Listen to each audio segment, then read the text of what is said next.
This video was made possible by Honkai Impact 3rd, The Hand of God, Rumble in the Jungle, the 2008 Wimbledon Final. When we talk about some of the most iconic sporting moments ever, these are some of the classics that have stood the test of time. If you're a basic-ass normie sports fan, nuh-uh. We aren't here to talk about this boring, overhyped, pansy-ass shit. We're talking about the good stuff. I'm talking Seirin's rematch with Toho, Ippo versus Sendo. I'm talking Gate of fucking Bootylon, motherfucker. Real sports.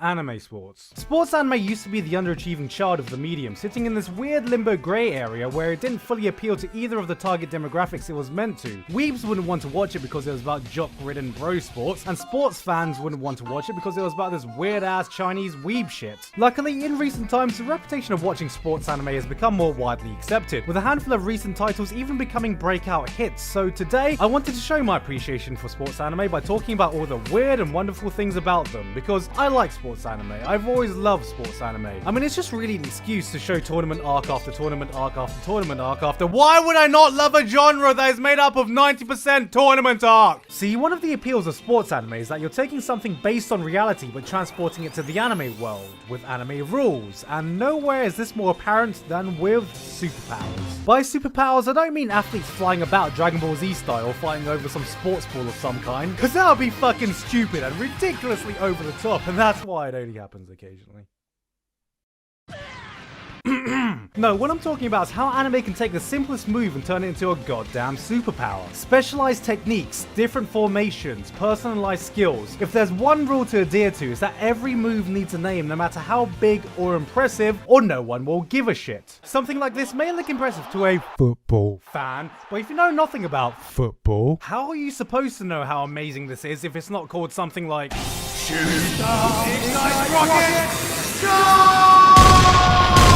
NANI?!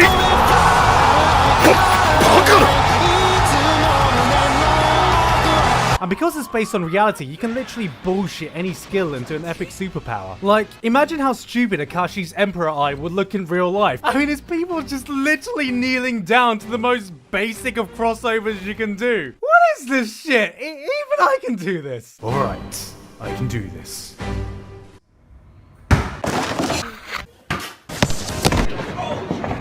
But that's part of the charm of it, because what sounds cooler to you? A sudden change in ball direction causing people to wrong foot themselves and fall over? Or a fucking magic Emperor Eye that causes people to kneel before them because his orders are absolute?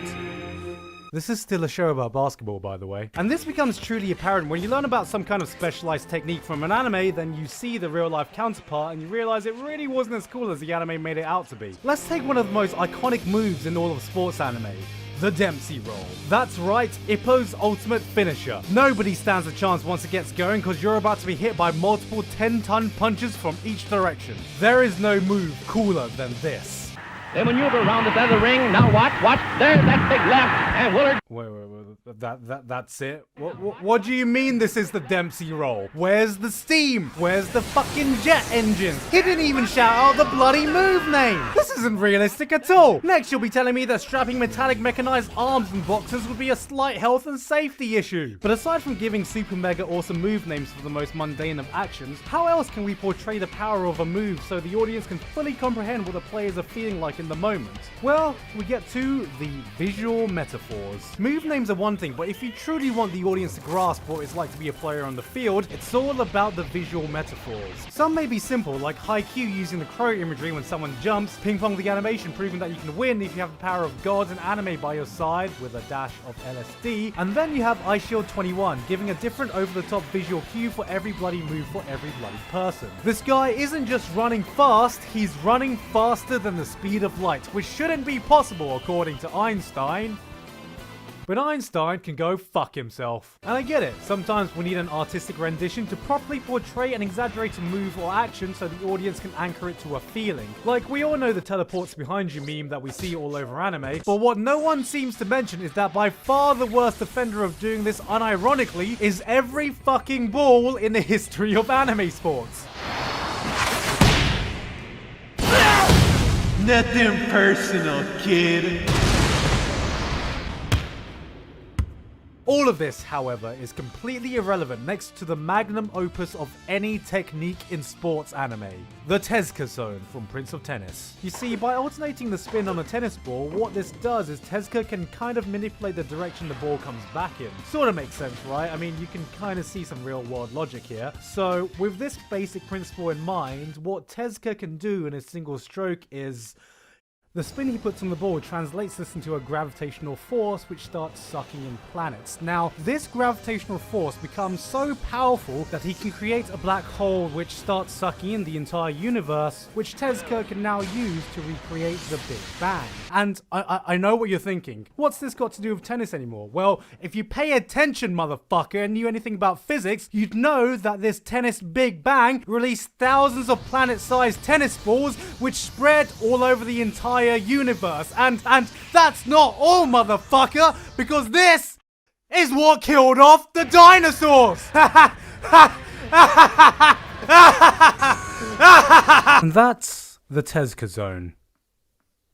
It makes perfect sense. But because of ridiculous moments like these, I want to take a quick moment to show appreciation for how amazing sports anime can look when it just looks realistic. Whether it be Free making the act of swimming look more refreshing than a cold drink in the Sahara Desert, Hanebado's crisp and intense choreography that feels as exhausting as actually playing it, or some of the performances in Yuri on Ice. I remember getting proper chills the first time I saw the Yuri on Ice choreography just because of how damn beautiful and graceful it looked. You know, before the rest of the series happened. It proves that sometimes the most impressive thing you can do with a sports anime is just to make it look and feel like the actual sport. Because there are also other things that act a bit weird in the genre. But before that, I wanted to introduce the sponsor for today's video, Honkai Impact 3rd. Now this is the second time Honkai Impact have come to me, and I'm honestly really happy to promote it again. As you can see here, it's an action combat game that is free to play and runs on your mobile, and honestly still surprises me how good this game looks for a free mobile game. The real-time combat system is really satisfying and it has more depth than it initially seems, especially when you start unlocking different characters, weapons, and skins, because in this game the skins aren't just cosmetic, but they affect your abilities and playstyle. If you want to know, Mei is my favorite girl because I like the close quarters rapid attack style, and either way, Mei is Bae, alright? The game has since been updated since my last shoutout, with a new skin and character being added just a few weeks ago, which you can now get your hands on. And also, the latest story chapter has just been added for you to play through and follow along with. Yes, that's right, there is a story mode that comes with the game complete with cutscenes. If this sounds like your cup of tea or you just want to try this out, then there is a link in the description below where you can download it on either iOS or Android. And with that, we can get back to our sports anime, as we were just talking about anime sports superpowers and visual metaphors.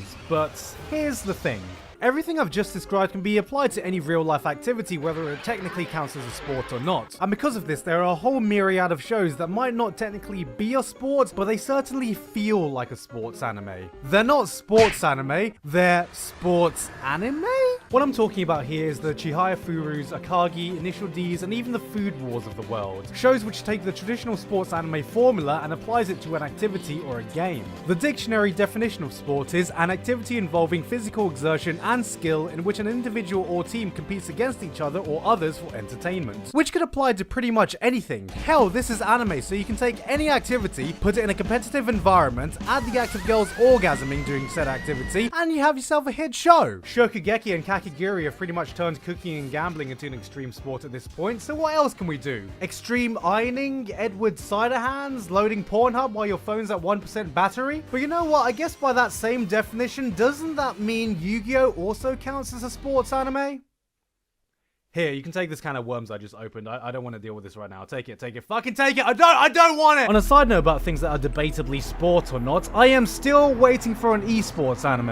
I know a lot of you are going to shout King's Avatar, but that didn't really turn out to be an esports anime, but more an anime with esports in it. So I'm looking at you, Riot Games. Yes, you, Riot, who just used the No Game No Life OST for their newest trailer. Look, I know you want to make ones. Just do it already. Just do it. Make the first esports anime. Look, you can even script TSM to win something as well. It'll be perfect. That way it will count as a fantasy anime too. Then you have the sports anime with completely made up sports that we wish really existed. Air Gear did something near impossible and almost made the act of rollerblading cool again. Keijo is a butt wrestling sport which technically doesn't exist, but it does in my heart, and that's all that matters, okay? And finally we have Girls in Panzer portraying the fictional sport of tankery, where a bunch of cute anime girls basically play World of Tanks with real tanks and live ammunition. Now you may be wondering, how can this possibly count as a sport? Because that just sounds ridiculously stupid and dangerous. Yeah, I fucking know, right? To keep on this train of things which follow the sports anime formula, let's talk about the setups. It's no secret that many sports anime follow a similar setup, and part of the reason I love sports anime is that in a lot of ways it's the purest form of shonen, and it's so unapologetic about it. Most of them tackle themes of rivalry, determination, hard work, camaraderie. It's about power scaling, power ceiling, power rankings. It's constantly about training and progression, and while predictable, it's always interesting to see how different series tackle these in their own way. If you're just looking for a cheap and cheerful shonen fix, there is no better way than sports anime. However, with that said, you can't deny that there are many things about this setting that have become a little cliche. I think most of this boils down to so many shows taking place in a high school setting with lots of the same character archetypes, though you'd be forgiven for forgetting these characters are in high school because half of all sports characters don't even look their fucking age. A lot of characters already look really old for their age, like almost everyone in Kuroko, but Kuroko looks like fully grown men wearing school uniforms. But with the whole power escalation progression trying to make newer rivals look more intimidating than the last, you end up with some characters just taking the fucking piss. Like, if this is how athletes look in high school, is this what the fucking pros of the world look like? Honestly, I would love to see more sports anime that is not set in high school where the ultimate goal is to jerk off your teammates hard enough to find your way to nationals. Of course, the protagonist is going to be a first year who is either an absolute genius or complete newbie. And of course, we got to win because this is the last time we're going to be able to play with our senpais, guys! Our senpais! We don't want to be like that other team of pussies who are crying because they don't get to play with our senpais anymore. Damn it, man, I'm taking the piss, but it gets me every bloody time. And then there is the reminder that we are still indeed in high school, because there is nothing more jarring when the show finishes a super intense, what feels like life or death match, and then in the next episode, everyone's like, "Aw, shit, guys. We got fucking homework to do." Like, seriously, who the fuck actually likes the homework episode? Like, at least in a hot springs or beach episode, we get some good fan service to keep us distracted. But who the fuck thought it would be a good episode idea to see boys panic studying to get moderately passable grades? And then what's supposed to happen after nationals is over? Do senpais graduate and realize that dribbling a ball at Mach 3 is not an employable skill set? Does Aomine go on a date, gets offered a cheeky hand job, then smacks his date in the face because he needs to remind that bitch the only one who can beat me is me? This is why I can appreciate when an anime goes beyond high school and mirrors the structure of the real international stage. And part of the draw when I first saw Ippo and Yuri on Ice was exactly that. The stage felt much grander, the stakes felt higher, and I don't know. Sometimes watching Ippo matches actually feels like you're watching a real sporting event, and it was much easier to absorb myself into it. But on occasion, you also get a sports anime where the sport merely acts as a vehicle to explore deeper themes. I've talked a lot about my love for Ping Pong the animation and how it's a crushingly realistic portrayal of aspirations in life, but even more recently with Megalobox, which everyone thought was just going to be an unrelenting hype machine, actually became a succinct exploration of dreams, sacrifice, and ambitions, with Joe himself acting as a vehicle for the different characters around him to explore this, while also being an unrelenting hype machine. But to bring this all back, no matter how a sports anime sets itself up, or how many cliches it ends up using, or how over the top it goes, there is one more thing that I've noticed sports anime has done, for me at least, in the time I've been watching it. Let's be honest, alright? I'm sure a lot of us don't give a shit about sports, and certainly we don't give a shit about every sport. We are that one confused dickhead in every sports anime where the show just pauses for 5 minutes to blatantly spell out the rules just for us, like the beginning of every show is a sports rendition of r/explain like I'm 5. And as much as I'm joking about this, I've learned the rules of American football, baseball, and volleyball from watching sports anime alone. But that's the thing, thanks to watching these shows, I've grown a deeper appreciation to many sports I would never have given a second look otherwise, and seeing moments like actual ice skaters profess their love for Yuri on Ice shows how much care and passion can go into these shows. They can have a real world effect on anyone watching it because these are real life activities they are based on, and sometimes, just sometimes, it can do something truly magical.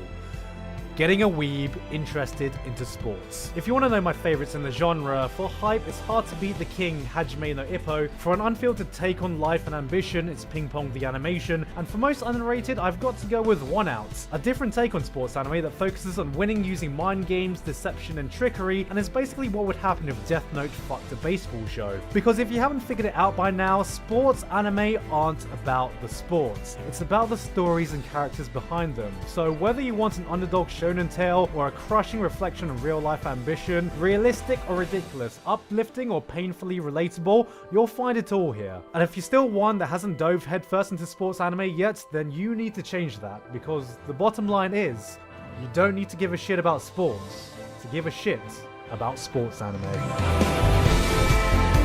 Hey guys, hope you enjoyed that video. Thank you very much again to Honkai Impact for sponsoring this video. If any of what I talked about today interested you, then you can download their game by clicking on the link below. And I've also got a quick announcement. So I'm trying something new this Saturday and I'm going to be live streaming my impressions of the new seasonal anime. Basically what I'm going to do is I'm going to go through the seasonal charts, we're going to watch all the PVs. I haven't seen any of the PVs myself, so I don't know what any of them look like. And then we're just going to see what looks good, what doesn't look good, what we're going to be watching this season and what we're going to be avoiding. This is something I've been wanting to do for a while, so if you want to join in, I'm going to be live streaming on twitch.tv/giga this Saturday at 4 PM British Standard Time. That's 11 AM Eastern Standard Time if you want to join in on the fun, but you can also follow me on my Twitter in case any updates happen. Sorry if that's a bit early for any of you in America, but we're going to be going for a few hours, so hopefully you can catch it if you wake up in time. Anyway, that's it from me now though. I've been Giguk, and I will see you all next time.